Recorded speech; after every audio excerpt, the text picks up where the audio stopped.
사람은 모두 자신의 삶에 대해 의미를 부여하고 싶어 합니다. 우리는 가끔 아무 생각 없는 것처럼 사는 사람을 볼 때가 있습니다. 그러나 그 사람에게 왜 그렇게 사냐고 묻는다면 그 사람도 자신이 왜 그렇게 사는지 그 이유와 의미를 말할 것입니다. 이렇게 사람은 모두 자기 삶에 대해 의미를 부여하고 또 그 의미가 어떻게든 선한 결과로 이어지길 바란다는 것이죠. 그러나 정말 우리가 의미 있는 삶을 살고 있는가? 우리가 지난 한 주간의 삶을 돌아보면 일일이 내용을 기억할 수 없을 만큼 우리는 다 분주하게 살았습니다. 그러한 분주한 삶 가운데 내가 의미 있게 산 삶은 얼마나 될까? 여러분 한 주간 여러분 자신을 위해서 의미 있는 말과 행동을 얼마만큼 하셨습니까? 참을 수 없는 존재의 가벼움으로 유명한 체코의 작가 밀란 쿤데라가 쓴 작품 중에 무의미의 축제라고 하는 작품이 있습니다. 무의미의 축제. 내용을 보면 일상의 자잘한 농담과 거짓말이 얽혀져 이야기가 진행됩니다. 이 나라고 하는 주인공에게 비춰진 친구들의 일상이 이 소설의 주 내용입니다.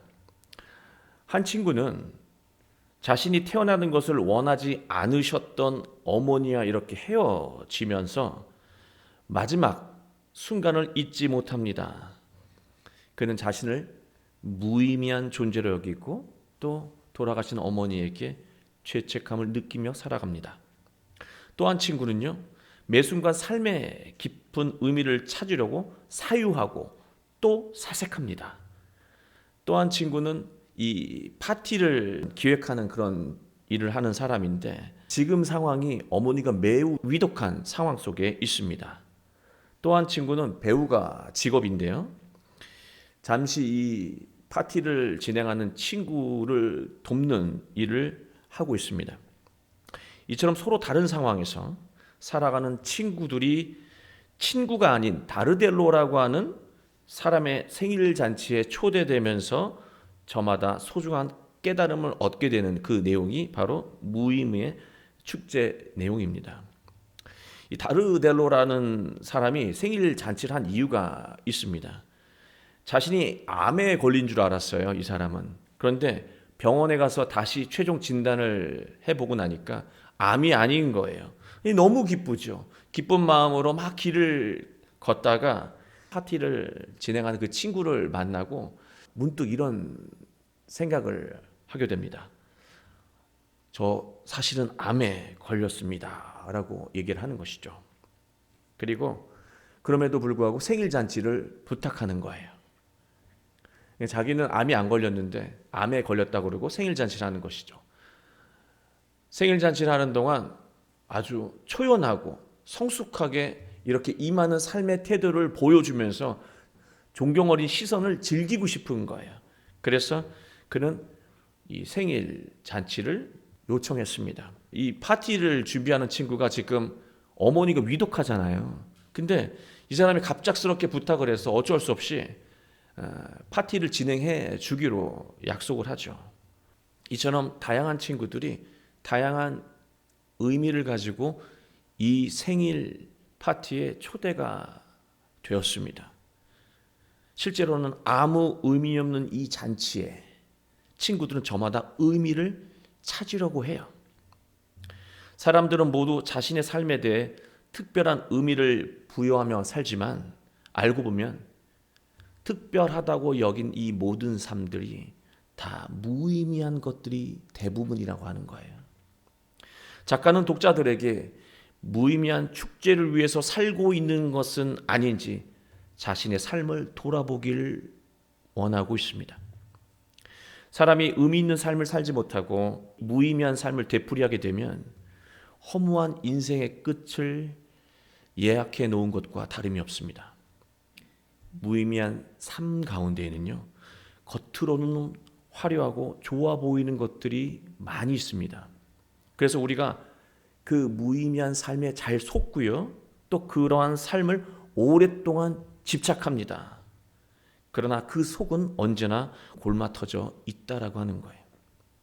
우리는 의미 있는 인생을 살아야 합니다. 내가 의미 있다고 여기는 삶이 아니라 하나님이 의미 있게 여기는 삶을 살아야 참된 만족과 기쁨이 있는 인생을 살 수 있다는 거예요.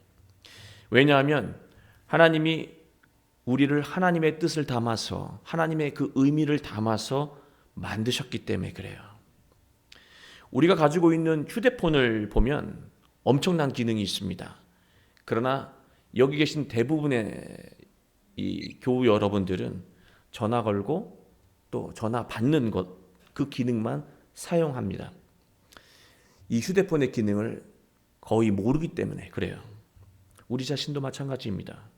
마치 우리가 자신에 대한 사용 설명서를 읽고 인생을 살아간다면 지금보다 우리는 더 나은 충만한 인생을 살게 될 거예요. 하나님이 어떤 의미를 담아서 나를 만드셨는지, 여러분을 만드셨는지 정확하게 알고 살아간다면 우리는 저마다 놀라운 능력을 발휘하며 후회 없는 인생을 살 수 있게 될 것입니다. 오늘 말씀은 바울이 에베소 교인들에게 무의미한 삶에 현혹되지 말고 의미 있는 삶을 살아가도록 기도하는 내용입니다. 바울의 기도가 바로 나의 기도가 되고 여러분의 기도가 되길 원합니다. 바울의 기도가 기도뿐만 아니라 나의 삶이 되고 여러분의 삶이 되길 기원합니다. 오늘 말씀을 통해서 우리 모두 우리 자신의 의미 있는 삶이 무엇인지를 발견하고 만족으로 가득한 인생을 살아가게 되길 주님의 이름으로 축원합니다. 우리가 의미 있는 삶을 살려면요, 가장 먼저 의미 있는 삶과 무의미한 삶을 구별할 수 있어야 돼요. 그래야 어떤 상황과 형편에서도 의미 있는 감동적인 인생을 선택해서 살 수 있기 때문입니다. 그러나 의미 있는 삶과 의미 없는 삶을 구분할 때 그 기준이 지금 내 생각과 마음이라면 하나님이 원하시는 의미 있는 삶을 살 수 없다는 거예요. 우리의 마음의 눈은요, 욕심에 가려져 있고 걱정과 불안에 가려져 있기 때문에 그래요.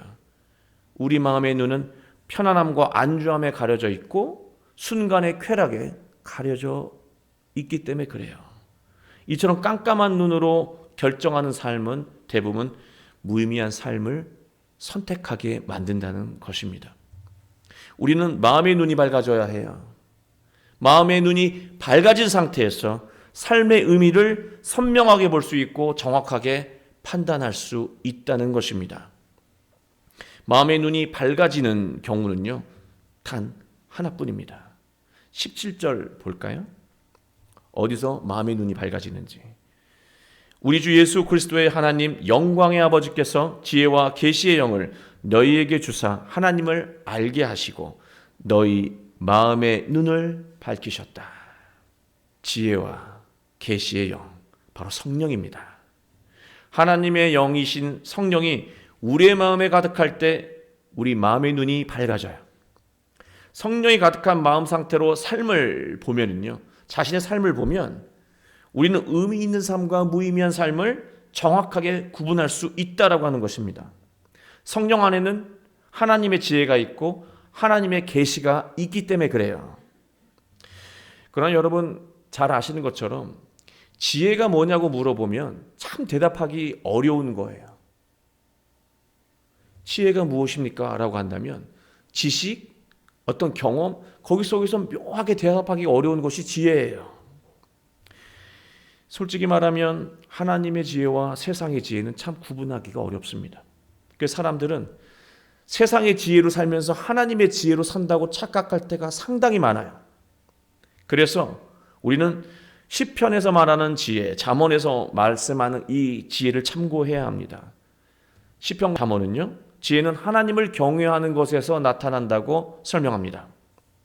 이 말의 요지는요, 하나님을 두려워하고 사랑하는 마음에서 생겨난 이 사고 방식이 결정적인 순간에 의미 있는 삶을 살아가게 만든다는 것입니다. 그러나 이와 다르게 하나님을 두려워하고 경외하는 것이 아니라 세상을 두려워하고 세상을 동경하는 마음에서 생겨난 사고방식은요, 선택과 결정의 순간에 꼭 무의미한 삶을 선택하게 만든다는 거예요. 세상은 우리에게 이렇게 말을 하죠. 다른 것 다 필요 없다. 돈이 있고 힘이 있으면 대접받는다. 너 공부 열심히 해야 되는 이유가 있어. 공부 열심히 해야 좋은 직장 가고 돈 벌고 힘이 생겨. 그러면 사람들에게 절대 무시당하지 않아. 그 말을 다르게 말하면 네가 무시하면 살 수 있어. 그 얘기가 되겠죠. 이게 세상의 가르침이고 일반적인 삶의 방식이에요. 돈과 힘이 있으면 무시하면서 무시당하지 않고 산다는 거예요. 그 논리 안에는 어폐가 하나 담겨 있습니다. 너보다 돈이 더 많고 너보다 더 힘이 있는 사람에게 나는 무시당해도 된다라고 하는 그 인식이 깔려 있는 거예요. 우리는 그러한 세상의 방식으로 자녀를 가르치고 또 강권하고 또 배우자에게 또 우리 주변 이웃들에게 그렇게 권면하기도 합니다. 그래서 이러한 마음으로 이웃을 상대하고 똑같이 가족을 대하죠. 그러나 이런 식으로 살면요, 존중하는 것은 또 존중받는 것은 모두가 짜입니다. 나를 존중하는 것이 아니고요, 내가 가진 돈과 힘을 존중하는 것이기 때문에 그래요. 이러한 존중은요, 시간이 지나지 않아요. 그래서 내가 가지고 있는 것들이 다 소멸될 때가 되잖아요. 아무 의미 없는 허무한 것임을 비로소 깨닫게 됩니다. 그러나 하나님을 경외하면서 지혜의 영으로 마음의 눈이 밝아진 사람은요, 하나님에게 대하듯 이웃을 존중하고 사랑합니다. 하나님이 주신 지혜와 재물과 재능과 시간을 적재적소에 사용해서 진심으로 사랑받고 존경을 받는다는 거예요. 똑같이 인생을 살지만 삶의 질과 결과가 완전히 다르다라고 하는 것입니다. 마태복음 25장 보면 예수님이 달란트 비유를 하시잖아요. 종들에게 이 달란트를 맡기고 주인이 떠나지 않습니까? 마지막에 주인이 준 이 하나의 달란트를 아무 일도 하지 않고 꼭꼭 숨겨놓은 그 종에게 주인이 찾아서 이렇게 말하지 않습니까? 악하고 게으른 종, 이 무익한 종, 그러면서 어둠으로 내쳐버립니다. 이 무익한 종이란 표현이야말로 너는 평생 무의미한 인생을 살았구나. 너는 뭔가 열심히 뭘 이렇게 간직하고 뭐 수고한 것 같지만 네 인생은 내가 봤을 때 무익하고 무의미하다는 거예요. 우리가 인생을 정리하는 마지막 순간에 하나님께서 우리에게 이러한 평가를 하신다면 우리는 그 슬픔을 감당할 수가 없습니다. 또 성령은요, 우리에게 계시, 아포칼립시스를 주면서 우리의 마음의 눈을 밝혀줍니다. 우리에게 계시를 주면서 닫혀있던, 어두워있던 우리의 마음의 눈을 밝혀준다는 거예요. 이 계시라고 하는 것은요, 하나님이 사람에게 보내시는 어떤 일종의 메시지입니다. 내면이 성령으로 충만해지잖아요. 하나님의 이 거룩한 마음으로 충만해지면 하나님의 말씀에 감동하면서 인생의 소중한 의미를 깨닫게 됩니다. 세상의 방식으로는 깨달을 수 없었던 것을요, 하나님의 말씀 안에서 깨닫게 되는데, 그냥 아무나 오면 하나님의 말씀을 듣고 깨닫는 것이 아니라 하나님의 말씀을 사모하고 그 말씀을 통해서 내가 모든 삶들이 변화된다라고 하는 믿음을 가지고 집중할 때 성령은 충만해지고 그 성령을 통해서 말씀의 깨달음을 얻게 된다는 것이죠. 여기서 계시를, 나를 향한 하나님 메시지를 느끼게 돼요. 또 말씀에서만 우리가 계시를 받습니까? 우리는 일상에서 자신을 향한 하나님의 메시지를 발견하게 되기도 해요. 그냥 일상생활을 살아가는데요, 문득 하나님의 뜻이구나, 나를 향한 하나님의 메시지구나 라고 하는 순간을 느끼게 되는 것이죠. 정신없이 분주하게 횡단보도를 건너려고 하는데 깜짝 놀라서 자리에 멈추게 될 때가 있을 수 있습니다. 그 순간에 죽음의 어떤 그 다가옴을 느끼면서 내가 정신없이 사는구나. 내가 너무 분주하게 사는구나. 주변도 돌아보지 못하고 있구나. 자녀도 돌아보지 못하고 있고, 배우자도 돌아보지 못하고 있고, 부모님도 돌아보지 못하고 있구나. 내 교회도 돌아보지 못하고, 내 이웃도 돌아보지 못하고 있구나. 그 건널목에서 깜짝 놀라는 순간에 거기까지도 깨달을 수 있다는 거예요. 좀 과하시죠. 그러나 성령으로 충만한 사람은 거기까지 그 깨달음이 이어진다는 거예요. 삶을 바꾼다는 거예요. 그 한 번의 시그널, 그 메시지, 그 계시를 통해서 말이죠. 여러분, 어린 자녀가 거친 말을 하는 것을 보게 될 때가 있습니다. 그러면 어떤 생각이 드십니까? 아니, 어린 게 어디서 이런 말을. 아니요. 부모가 그 어린아이 앞에서 늘 거친 말을 서슴없이 했기 때문에 나타나는 현상이에요. 마음의 눈이 어두운 사람은 어린 게 벌써부터 이런 말을 한다고 하면서 이렇게 훈계를 하고 강하게 교육을 하겠지만, 마음의 눈이 밝은 사람은요, 내가 지금까지 자녀 앞에서 너무나 거친 말을 서슴없이 해왔구나 깨닫고 조용히 말과 행동을 바꾼다는 거예요. 그게 계시를 깨닫는 사람, 계시를 통해서 마음이 밝아진 사람의 삶의 태도라고 하는 것이죠. 마음의 이 눈이 어두운 사람은 자녀를 호통칠 것이고, 마음의 눈이 밝은 사람은 지금 상황을 정확하게, 자기 자신을 정확하게 판단하고 최선의 삶을 선택해서 새롭게 살아가게 되는 것입니다. 마음의 눈이 밝아야 자신에게 꼭 맞는 최선의 삶을 선택할 수 있어요. 자기 자신에게 정확하게 꼭 맞는 삶을 살아야 행복한 거예요. 그러기 위해서 나 자신을 정확하게 알아야 되거든요. 그런데 우리는요, 의외로 자기 자신을 잘 모릅니다. 우리가 온전히 하루 일상을 살아가잖아요. 근데 우리의 삶을 한번 곰곰이 생각해 보면 주변과 타인의 행동과 그 반응에만 깊이 우리가 몰입을 하고요. 왜 나한테 저런 소리 하지? 왜 나에게 이렇게 행동하지? 이런 생각만 하지, 정작 나 자신에 대해서 깊이 돌아보고 생각하는 시간을 거의 갖지 않는다는 거예요.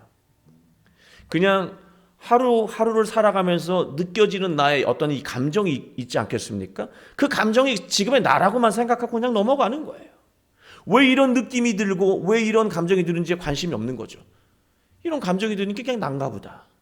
그러고 간다는 거예요. 그리고 또 주변만 살피는 것이죠. 내가 왜 이렇게 예민하게 구는지, 내 마음이 왜 이렇게 화가 나 있고 억울해하는지 돌아보지 않는다는 거예요. 대체 뭐가 그렇게 걱정스러운지, 왜 잠이 안 오는지 관심이 없어요. 나에 대해서 아무것도 몰라요. 나 자신을 모르면은요, 즉흥적인 즐거움과 같은 무의미한 것에 몰입할 수밖에 없다는 것이죠. 나를 정확하게 알아야, 나 자신을 정확하게 알아야, 여러분 자신을 정확하게 알아야 꼭 맞는 최선의 삶을 선택하며 최선의 인생을 살 수 있다라고 하는 거예요. 그러면 어떻게 해야 나를 정확하게 알 수 있을까? 17절에 말씀하고 있습니다. 지혜와 계시의 영을 너희에게 주사 하나님을 알게 하시고. 이 말씀이에요. 아니, 하나님을 아는 게 나를 아는 것과 무슨 관계가 있지? 하나님을 알아야 나를 알 수 있습니다. 나를 만드신 분은 누구입니까? 하나님이에요. 여러분을 만드신 분이 누구입니까? 하나님이십니다. 하나님에게 나에 대해서 물어야 하는 거예요. 하나님, 지금 나에게 필요한 것이 무엇입니까? 하나님, 지금 제가 어떤 시기를 살아가고 있습니까? 제 인생 속에서 지금 이 시기가 어떤 태도로 살아가야 하는 시기입니까? 물어야 한다는 것이죠. 나를 만드신 하나님에게서 나에 대해서, 나에 대한 이 설명서를 물어봐야 되는 거예요. 내가 어떻게 살아야 최선을 선택하며 만족스러운 인생을 살 수 있습니까? 말씀으로도 찾고요, 기도로도 찾는 것이죠. 그러면 하나님은요, 18절에 우리의 마음의 눈을 밝히사 그의 부르심의 소망이 무엇이며 성도 안에서 그의 기업의 영광의 풍성함이 무엇이며 나 자신이 어떤 존재인지, 나에게 하나님께서 어떤 소망과 꿈을 주셨는지 알게 된다는 거예요. 그러면 지금 내가 어떤 삶을 살아야 하는지 선명하게 알게 된다는 것입니다. 자신을 향한 하나님의 계획과 소망을 알고 살아가는 사람에게 성령이 얼마나 큰 능력으로 도우시는지 여러분 모두가 알게 되길 바울은 말하고 있습니다. 19절을 읽어드립니다. 그의 힘의 위력으로, 이 성령의 힘의 위력 아닙니까? 역사하심을 따라 믿는 우리에게 베푸신 능력의 지극히 크심이 어떠한 것을 너희가 알게 하시기를 구하노라. 바울은 말합니다. 이러한 성령의 능력은 모두 예수님과 깊은 관계가 있다는 거예요. 세상과 관계 있지 않아요. 어떤 유력자, 능력자와 우리의 삶의 만족이 연결되어 있지 않습니다. 이 우리를 살리는 이 능력, 이 성령의 능력은요, 예수님과 깊은 관계가 있다라고 하는 거예요. 20절부터 22절이 그 설명인데요. 제가 읽어드립니다. 그의 능력이 그리스도 안에서 역사하사 죽은 자들 가운데서 다시 살리시고 하늘에서 자기의 오른편에 앉히사 모든 통치와 권세와 능력과 주권과 이 세상뿐 아니라 오는 세상에 일컫는 모든 이름 위에 뛰어나게 하시고 또 만물을 그의 발 아래 복종하게 하시고 그를 만물 위에 교회의 머리로 삼으셨느니라. 예수님에 대한 설명이에요. 예수님이 얼마나 위대한 분이시고 위대한 힘을 갖고 계신 분인지 바울은 고백하고 있다라고 하는 거예요. 바로 그 예수님을 통해서 성령이 우리에게 다가온다는 거죠. 예수님과 무관하게 성령님 오시옵소서 하면 성령이 오는 게 아니에요. 우리가 예수님의 말씀과 또 예수님의 삶에 집중하고 몰입할 때 이 성령이 충만해진다는 거예요. 또 다르게 말하면 예수님을 내가 알아가면 알아갈수록, 예수님에 대해 깊어지면 깊어질수록 성령이 강하게 나를 붙잡는다는 거예요. 바로 거기서 위대한 힘과 능력이, 그 분별력이, 밝은 눈이 형성된다는 것입니다. 바울은 말합니다. 교회는 그의 몸이니 만물 안에서 만물을 충만하게 하시는 이의 충만함이라. 세상의 모든 것들 있잖아요. 여러분이 가지고 있는 것들, 주어진 것들, 얻어진 것들 한번 보세요. 그것들을 세상의 관점으로 이해하고 받아들이면요, 즐기고 먹고 놀고 할 것밖에 없어요. 그러나 나에게 주신 이 건강, 재능, 지식, 그리고 무엇인가 가지고 있다면 어떤 재물이나 이것을 예수님 안에서 찾는다면, 그 의미를 찾는다면 그 의미를 정확하게 알 수 있다라고 하는 거예요. 세상의 모든 것들은, 이 모든 것들을 의미 있게 만드시는 분이 바로 예수님이라고 하는 거예요. 예수님 안에서 참된 의미를 발견할 수 있다는 말씀입니다. 그 예수님을 배우고 느낄 수 있는 곳이 바로 교회라고 설명하고 있습니다. 사랑하는 교회 여러분, 우리는 삶이 분주하든 또 마음만 분주하든 분주하게 인생을 살아가고 있습니다. 그러나 분주하게 사는 것이 모두 의미 있는 것은 아니에요. 시간이 지나면 아무 소용없는 것이 될 수 있다는 것입니다. 지금 여러분이 열의를 다하고 있는 것들 있잖아요. 그게 아무 소용없는 것이 될 수 있어요. 아무 의미 없는 것이 될 수 있다는 거예요. 그때 가서 깨닫게 되면 너무 늦는다는 것이죠. 지금 우리는 하나님의 말씀 그리고 예수님에게 집중해야 할 때입니다. 예수님의 말씀과 예수님의 사랑에 집중해야 하는 거예요. 그리고 정말로 나를 돌아보고 나에게 관심을 가져야 할 때입니다. 신앙의 핵심은요, 나를 알아가는 거예요. 근데 나를 모르겠어요. 내가 왜 이런지, 내가 이런 일에 왜 이렇게 반응하는지 나를 모르겠어요. 그러니까 너를 만드신 하나님에게 집중하라고 하는 거죠. 내가 나를 정확하게 알면, 하나님을 통해서 내가 나를 정확하게 알면 하나님의 말씀을 통해서, 예수 그리스도를 통해서 나에게 꼭 필요한 것을 공급할 수 있게 된다고 하는 거예요. 그리고 결정적인 순간에 우리의 마음의 눈이 성령을 통해서 밝아져서 가장 의미 있고 감동적인 인생을 선택하게 된다는 것입니다. 한 주간 성령의 도움으로 하나님을 알아가시는 여러분이 되기를 원합니다. 한 주간 예수님과 함께하며 자신을 알고 자신에게 최선이 무엇인지를 깨닫고 감동적인 인생을 살아가게 되시길 주 예수 그리스도의 이름으로 간절히 축원합니다. 기도하겠습니다.